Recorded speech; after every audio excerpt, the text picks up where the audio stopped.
श्री शालिग्राम जी की कथा। एक कसाई भगवान शालिग्राम का भक्त था। उसका नाम सदना था। सदना बहुत ही ईमानदार व भोला था। वह हमेशा भगवान का नाम लेता रहता था और उनका कीर्तन करता रहता था। यहाँ तक कि जब वो मांस काटता या बेचता तब भी भगवान के नाम का गुणगान करता रहता था। ऐसे ही एक दिन कसाई सदना भगवान का नाम लेते हुए अपनी मस्ती में कहीं जा रहा था। तभी अचानक से उसे अपने पैरों में पत्थर का स्पर्श महसूस हुआ। जब उसने नीचे देखा तो वह एक काला पत्थर था। सदना कसाई ने उस पत्थर को यह सोचकर उठा लिया कि वह उसे अपने दुकान ले जाकर उससे मांस का वजन करेगा। अगले दिन से कसाई उस पत्थर से मांस तोलने लगा। जो भी आता वह उसी पत्थर से मांस तोल के देता। यह कोई मामूली पत्थर नहीं था। इसकी यह खास बात यह थी कि वह जितना भी वजन करना चाहता वह काला पत्थर भी उतने ही वजन का हो जाता। समय के साथ साथ उस काले पत्थर की लोकप्रियता धीरे धीरे पूरे गांव में फैलने लगी। जब भी सदना को मांस तोलना होता वह पत्थर उतने ही वजन का हो जाता। अगर सदना को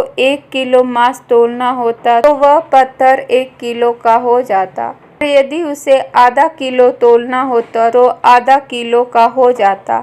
इस असाधारण पत्थर को देखने के लिए दूर दूर से लोग आने लगे और सदना के दुकान पर भीड़ बढ़ने लगी। भीड़ बढ़ने की वजह से कसाई सदना की मांस की बिक्री भी बढ़ गई थी। फिर एक दिन धीरे धीरे यह बात एक ज्ञानी ब्राह्मण के पास पहुंची। लेकिन ब्राह्मण ऐसी जगह पर जाना तो नहीं चाहता था जहां पर मांस की बिक्री होती हो। लेकिन उस चमत्कारी और असाधारण पत्थर को देखने की जिज्ञासा उसको वहां तक ले गई। वहां पर पहुंचकर ब्राह्मण दूर से ही सदना कसाई को उस पत्थर से मांस तोलते हुए देख रहा था और उसने देखा कि किस प्रकार से वह पत्थर आवश्यकता के अनुसार अपना वजन परिवर्तित कर लेता था। यह देखकर ब्राह्मण एकदम हैरान हुआ। यह देख ब्राह्मण सदना कसाई के पास गया तो सदना ब्राह्मण को देखकर बहुत हैरान हुआ और साथ ही साथ सदना बहुत प्रसन्न भी हुआ। फिर सदना ने ब्राह्मण का नर्म भाव से स्वागत किया और ब्राह्मण को बैठने के लिए कहा।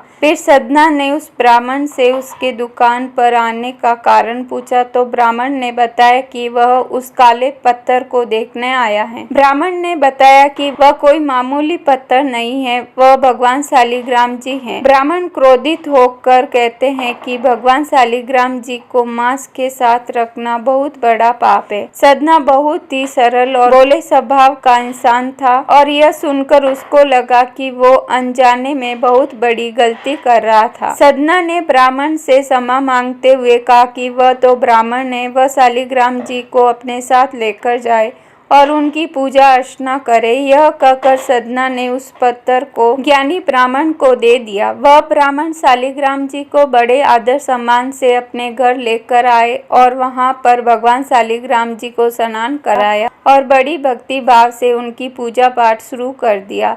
ऐसे ही कुछ दिन बीत गए। एक दिन रात को ब्राह्मण के सपने में भगवान शालिग्राम जी आए और उन्होंने ब्राह्मण से कहा कि वह उसके सेवा भाव से बहुत प्रसन्न हुए हैं, लेकिन तुम मुझे उस कसाई सदना के पास वापस छोड़ आओ। भगवान शालिग्राम जी कहते हैं कि सदना हमेशा मेरे नाम का गुणगान करता रहता है, जो कि मुझे बहुत अच्छा लगता है और ऐसे भक्त के लिए मैं कहीं भी रहने को तैयार हूँ। आज सदना कसाई के भक्ति भाव से प्रसन्न होकर साक्षात भगवान शालिग्राम ने सदना के शहर रहने की इच्छा व्यक्त करी। अगली ही सुबह ब्राह्मण भगवान शालिग्राम जी को अपने साथ लेकर उस कसाई सदना के दुकान पर गए और उन्होंने सदना को पूरी बात बताई और भगवान शालिग्राम जी को सदना को सौंप देते हैं। यह सब सुनकर सदना बहुत प्रसन्न होता है और मन ही मन में वचन लेता है कि वह अब से मांस नहीं बेचेगा और वह अपना अधिक से अधिक समय भगवान के नाम लेने और कीर्तन करने में गुजारेगा।